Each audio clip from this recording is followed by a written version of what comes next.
we can talk a bit about the future. Everybody talks, I mean, there are rumors about the next version of the BIA, the next questionnaire. And this sounds very mysterious. Especially, no, but I mean, do you know already how will the IBMs, the impact business models, evolve in the future, and also the role that they would play in the certification process? There are rumors, as I said, that a company will need to unlock at least one impact business model to be certified. Yeah, so Can you give insights, since you're the head of insights? Yeah, I will give you some insights, but I won't be able to give you a direct answer. But I think there's actually some really useful context here around the project that we're embarking on right now that I think is really relevant to this conversation, which is we've been essentially doing a pretty substantial review of the overall performance requirements of B Corp certification, and therefore the tool that we have, that is the B Impact Assessment. And what the core premise of that evaluation is we have historically had a certification process and a standard that is what I would describe as infinitely flexible. And what that means is a company is required to achieve a minimum score on what are ultimately hundreds of different indicators across impact business models and operations. But we do not specify that a company is required to have any individual question answered in a certain way. There's a range of topics that we've identified that we're developing these possible minimum requirements on. They're probably things that you're not going to be surprised by. Climate action, wages, inclusion, and a variety of things like that. What is opening up in this conversation is what is the role of impact business models in the future version of these standards. We've historically, like I said, recognized that the idea of an impact business model is actually a really powerful, in my view, pretty innovative thing that we've developed in our standards and is really essential for our community and how we evaluate businesses. And it's actually kind of an interesting puzzle to think about how that idea of an impact business model fits into a potential new model of this certification. As a part of this exploration, we've also just been running some data. And about 85% of the B Corp community already has what we would consider a pretty substantial impact business model. And so when we think about the idea of a potential... What do you call pretty substantial, meaning what? Yeah, I forget the exact numbers that we ran it, but ultimately, because this is based on a point system, what we wanted to make sure that we were looking at is there might be a company that earns a half a point in a field that we would broadly consider an impact business model, but we wanted to assess which are those companies that have more than that. And I believe it was a 10-point threshold, but I'm not 100% sure. But in any case, it's about 85% that would therefore indicate that they have, again, what I would describe as a pretty substantial business model. And what that would mean is if we were to explore having a specific expectation of impact business models, for the vast majority of the B Corp community, that's already being met. We've also, when we look at those companies who don't have an impact business model right now, recognize that in a lot of ways, it's actually tougher for them to be a certified B Corporation. And that does mean that they are still embedding a high degree of impact in their business. It just means that they haven't done it in the same way at getting at this sort of design component. They're instead doing really good on the operations side of things.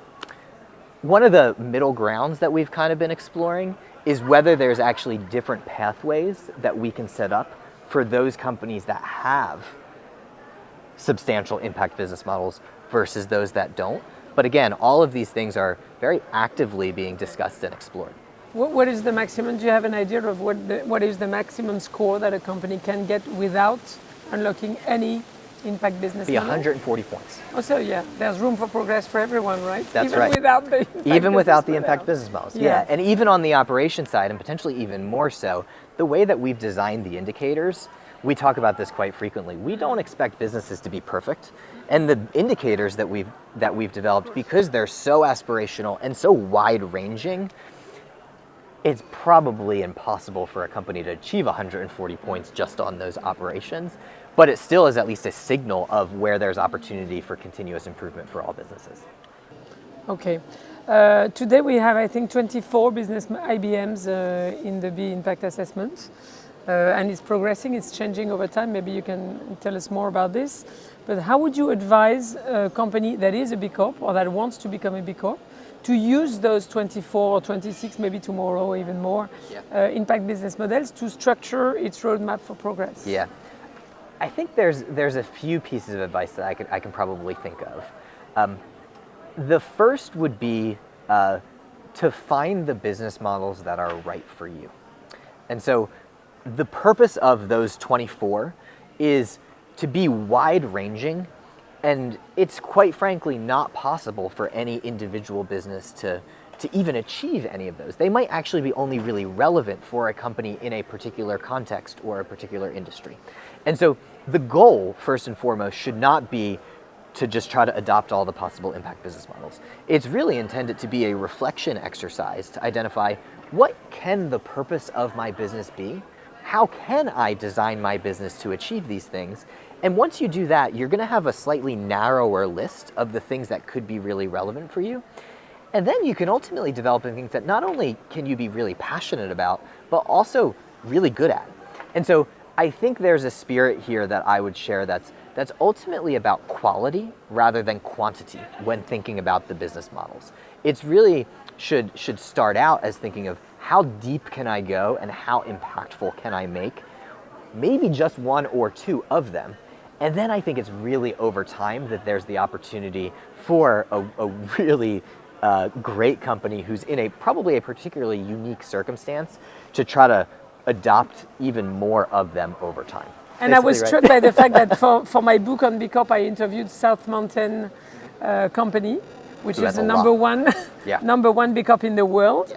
And from what I saw on their score on the B Lab website, they have 185 points, but they have in total 100 points on IBM's only, meaning they have 30 points for their cooperative business model, 22 points for business model related to supply and the environment, because they design ecological wooden house and they sell solar installations for homes.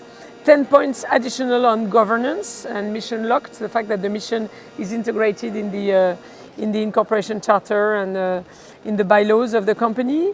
14 additional points for philanthropy, because they give 10% of profits to causes, and another 24 points for their local involvement in the community. It's quite a lot. Because they have 10% extra of their profits that are redistributed in pro bono work for local nonprofits. So this is exceptional. But is that the maximum points that one can get with IBMs? And so you can get more than two.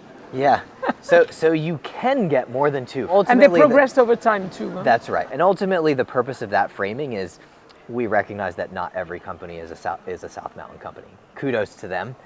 Particularly when companies start out in the assessment, what we very regularly see is, from a self-assessment perspective, when they're completing it on their own, their scores are inflated.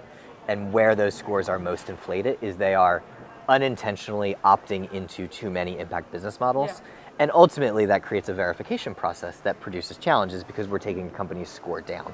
And so part of that description is literally to do some framing and remind folks to really take a relatively conservative approach and thoughtful approach to how they answer the assessment, to avoid the potential risk of overclaiming. Because ultimately, when we go back to the purpose of what we're doing, we were talking just before the videos started rolling, we're trying to diminish and avoid greenwashing. And there's a potential risk, particularly from a self-assessment perspective, that opting into too much of the assessment and creating a potential score that ultimately isn't reflective of the consistency of our standards might unintentionally contribute to that greenwashing. And so ultimately that's all just a high-level framing to recognize that these are rare and extraordinary. Even for one, they should be celebrated if you have just one. And not all companies can be a South Mountain company.